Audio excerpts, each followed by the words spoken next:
Faly miarabantsika amin'ny anaran'i Jesosy Kristy ry havana nahatratra ny sakafom-panahy talata faha 1 ambin'ny 20 ny volana avrila 2024. Mbola ao anatin'ny lohahevitry ny avrila hatrany isika manao hoe mpandresy ny tompo. Vavaka isika. Andriamanitra rainay dia rainay ianao, isaoranay ankalazainay fa Andriamanitra tianay tokoa ianao, Andriamanitra mpandresy ianao ary mampandresy anay hatrany. Misaotra anao izahay fa hiaino ny teninao indray ato anatin'izao sakafom-panahy izao, dia sokafy ary ny fonay, ny fanahinay, ahaizanay mandray ny hafatra ao. Amin'ny anaran'i Jesosy ny anaovanay vavaka. Amen. Amen. Jaona toko faha 1 ambin'ny 10 ny andiny faha 1 ambin'ny 20 ka hatramin'ny faha 4 ambin'ny 20. Filazantsara Jaona toko faha 1 ambin'ny 10 ny andiny faha 1 ambin'ny 20 ka hatramin'ny faha 4 ambin'ny 20 mivaky toy izao amin'ny anaran'i Jesosy.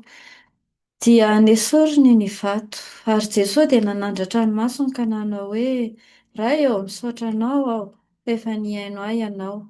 Raha izao dia fantatro fa mihaino ahy mandrakariva ianao, fa noho ny vahoaka mitsangana manodidina no nilazako izany, mba hinony fa ianao no naniraka ahy.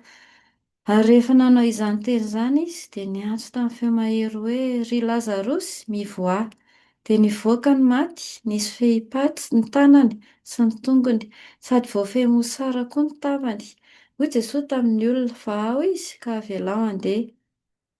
Ary maro tamin'ny jiosy dia ireo nankeo amin'ny Maria ka nahita ny zavatra nataon'i Jesosy ireo no nino azy, fa ny sasany tamin'ireo kosa dia lasa nankany amin'ny fariseo ka nilaza taminy izay nataony. Amen. Ray masino, Manamasinana amin'ny fahamarinana, ny teninao ny fahamarinana. Amen. Dia napaka amponareo ny ry havana ny fiadanan'i Kristy. Amen. Ity sakafom-panahintsika amin'ity talata ity dia miresaka indrindra ny amin'ny nananganan'i Jesosy Kristy any Lazarosy tamin'ny maty zany. Dia manam-porofo sahady zany fa ilay Andriamanitra ivavahantsika dia Andriamanitra mandresy ny fahafatesany. Fa ndao jerentsika ny ao amin'ny andininy fa 1 ambin'ny 20 zao ny vaky izany amin'ny anaran'i Jesosy. Dia nesoriny ny vato ary Jesosy nanandratra ny masony ka nanao hoe: Ray eo, misaotra anao aho, fa efa mihaino ahy ianao. Amen. Ry havana malala rehetra amin'ny tompo, zany tenin'i Jesosy zany tena teny feno fahatokiana tanteraka.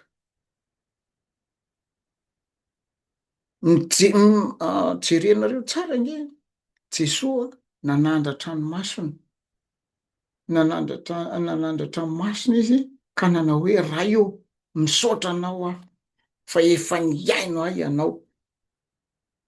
Eto ry havana, tena mbola tsy nisy zavatra nitranga nitenenin'i Jesosy eto talohanyio dia teny tamin'ny vahoaka teo izy voay ozy izy mivaravaram-pasana. De aveo moa zany niteny ry Marta hoe Marta moa zany no niteny niteto hoe: Tompoko, efa maimbo izy zao fa efa trandro ane zay fa nitenenin'i Jesosy hoe: tsy voalazako aminareo ve fa raha ino ianareo de ho hitanareo ny voninahitr'Andriamanitra. De nesorina le vato. Fa vao nesorina le vato de nataon'i Jesosy de misaotra anao Ray eo, fa efa nihaino ahy ianao. Iza ny nanao ny action nefany retsy vahoaka retsy. Zany hoe mbola tsy nisy zavatra vita akory teo de fa nisy action nataon'ny vahoaka. Inona no tiana ho lazaina amin'izany rehetrarehetra izany? Tena ianao manana fo misaotra an'Andriamanitra. Manana fo misaotra an'Andriamanitra. Ninona zavatra ataonao misaora an'Andriamanitra amin'ny zavatra rehetra fa izany ny sitraka Andriamanitra ho anareo. Iny any amin'ny Tesaloniana voalohany any. Tian'Andriamanitra ianao mba hisaotra an'Andriamanitra mandrakariva. Tsy noho ny asa nataon'Andriamanitra, tsy noho ny asa nataon'Andriamanitra, fa ny zavatra rehetra izay mitanga rehetrarehetra. Ary eto de noho ny amin'ny ho avy.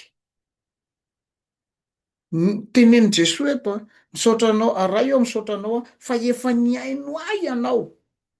Taorianan'izay am'izay izy zay vao niteny tamin'ny feo mahery am'izay. Teny tamin'ny feo mahery, ry Lazarosy, mivoaha. Alohan'ny asa nataon'Andriamanitra zany, de efa nisaotra Jesoa. Manana fofeny fisaorana ry havana ny am'izay rehetra rehetra hataonao miaraka amin'Andriamanitra. Fa eto amin'ity ihany koa de feno fahatokiana tanteraka an'Andriamanitra Jesoa. Feno fahatokiana tanteraka an'Andriamanitra. Matoky an'Andriamanitra izy, mino tanteraka an'Andriamanitra izy, matoky tanteraka an'Andriamanitra izy, fa vitan'Andriamanitra izany. Vitan'Andriamanitra le zavatra angatahany. Iza amitsika ny rehefa alohan'ny sakafo no mivavaka, fa tsy mino hoe tena ty sakafo ty ve de hitondra heri-tanjaka fahasalamana ho anao. Fa matoa tsika le mivavaka eo, matoky tanteraka tsika fa Andriamanitra mitahany io sakafo io mba hitondra hery, tanjaka fahasalamana ho atsika io. Miendrim-pitokisana ny Andriamanitra hivavahantsika ry havana. Matokia azy e, na mora na amin'ny sarotra, na amin'ny zavatra tsy eritreretin'ny sainao akory aza. Le nitenena teo, feno fisaorana ny fonao ary matokia tanteraka an'Andriamanitra ianao tapitra. Afaka-tsika saotra tompony ny amin'ny teninao fa mampianatra anay indray ianao ity anio ity, ny anana fahatokisana tanteraka aminao ary indrindra ihany koa ny anana fahatahorana anao dia mitarỳ ary anay amin'ny alalan'ny fanahinao masina mba tena hatahotra anao tokoa izahay ary hatoky anao ny amin'ny fiainanay n'aiza n'aiza ary n'inona zavatra ataonay. Fa Andriamanitra mpandresy tokoa ianao ary mampandresy anay ihany koa satria zanako aho izahay. Ny anaran'i Jesosy no anaovanay vavaka. Amen. Amen. Eny ary, de mirary soa daholo indray de samy hitahin'Andriamanitra ry havana.